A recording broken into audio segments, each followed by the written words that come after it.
అమరజీవి పొట్టి శ్రీరాములు వర్ధంతి సందర్భంగా ఘనంగా నివాళులు. అమరజీవి పొట్టి శ్రీరాములు వర్ధంతి సందర్భంగా కాకినాడ రూరల్ మండల ప్రజాపరిషత్ కార్యాలయంలో ఎంపీడీఓ కె స్వప్న ఆధ్వర్యంలో పొట్టి శ్రీరాములు చిత్రపటానికి పూలమాలలు వేసి ఘనంగా నివాళులర్పించారు. ఈ సందర్భంగా ఆమె మాట్లాడుతూ స్వతంత్ర సమరయోధులు శ్రీ పొట్టి శ్రీరాములు ఆమరణ నిరాహార దీక్ష ఫలితంగా ఆంధ్రప్రదేశ్ రాష్ట్రం ఏర్పడిందని, ఆయన్ని ఆంధ్రప్రదేశ్ ప్రజలు స్మరించుకోవాలన్నారు. ఈ కార్యక్రమంలో జేఈ వాసు, మండల పరిషత్ కార్యాలయం సిబ్బంది తదితరులు పాల్గొన్నారు.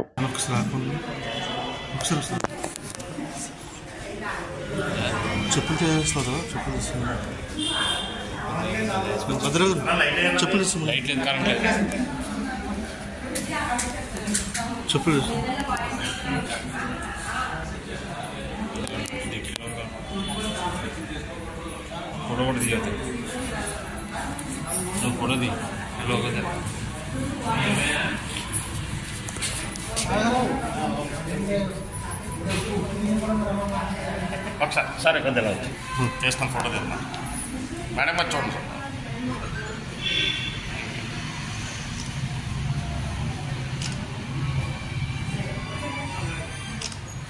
ఈ రెండు అందరికీ నమస్కారం అండి. నా పేరు స్వప్న.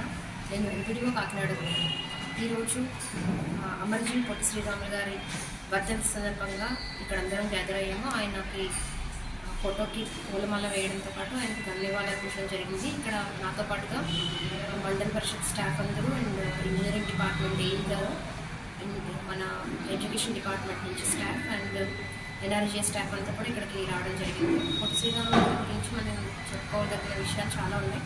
ఆయన 1901 మార్చ్ 16న జన్మించారు.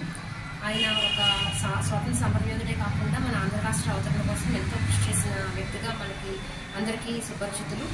ఆయన 1930లో సత్యాగ్రహంలో పాల్గొనడమే కాకుండా 1942లో క్విట్ ఇండియా మూవ్మెంట్లో కూడా ఆయన పార్టిసిపేషన్ ఉంది. ఆయనకి మహాత్మా గాంధీ గారితో సంబంధాలు కూడా ఉండడం జరిగింది. 1946లో ఆయన మెడ్రాస్ ప్రావిన్స్లో ఉన్న హరిజనులందరూ కూడా దేవాలయ ప్రవేశాలు జరిగేవి కాదు అప్పట్లో. వారికి దేవాలయ ప్రవేశాలు వారికి కల్పించాలని ఆమరణ నిరాహార దీక్ష కూడా చేపట్టడం జరిగింది. బట్ అప్పట్లో ఉన్న పరిస్థితులు బట్టి గాంధీ గారి సూచన మేరకు ఆయన ఆ దీక్షని విరమించుకున్నారు.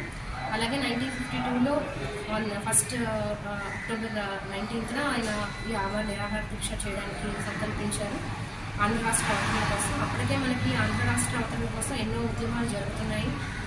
ఆంధ్ర మహాసభలు అనేవి జరుగుతూ ఉండేవి. అందులో కూడా తీర్మానాలు ఆంధ్ర రాష్ట్ర అవతరణ కోసం చాలా వరకు జరుగుతుండేవి. అయినప్పటికీ కూడా ఇంకా అవతరణ జరగడం లేదు అనే ఉద్దేశంతో ఆయన ఆమరణ నిరాహార దీక్షకి కొనుక్కోవడం జరిగింది. అలా ఆయన 52 రోజుల పాటు నిరాహార దీక్ష చేసిన తర్వాత ఆయన డిసెంబర్ 15, 1952న తుది శ్వాస విడిచారు. ఆయన ప్రాణత్యాగానికి గుర్తుగా ఎన్నో అందరిలో అలాంటివన్నీ కూడా ఆంధ్ర రాష్ట్ర వ్యాప్తంగా అప్పుడున్న మెడ్రాస్ ప్రావిన్స్లో జరిగాయి.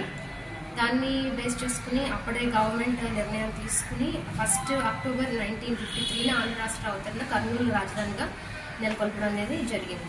సో ఆయన ఆ దీక్ష, ఆయన చేసిన ప్రాణత్యాగం వల్లే ఈరోజు ఆంధ్ర రాష్ట్ర అవతరణ, ఆ తర్వాత మనకి ఆంధ్రప్రదేశ్ ఫార్మేషన్ అనేది కూడా ఇన్ కోర్స్ ఆఫ్ టైం జరిగింది. అలా మన ఆంధ్ర రాష్ట్రం అనేది ఫస్ట్ లింగ్విస్టిక్ బేసిస్ మీద ఫామ్ అయిన రాష్ట్రంగా ఎంతో ప్రఖ్యాతి నచ్చింది.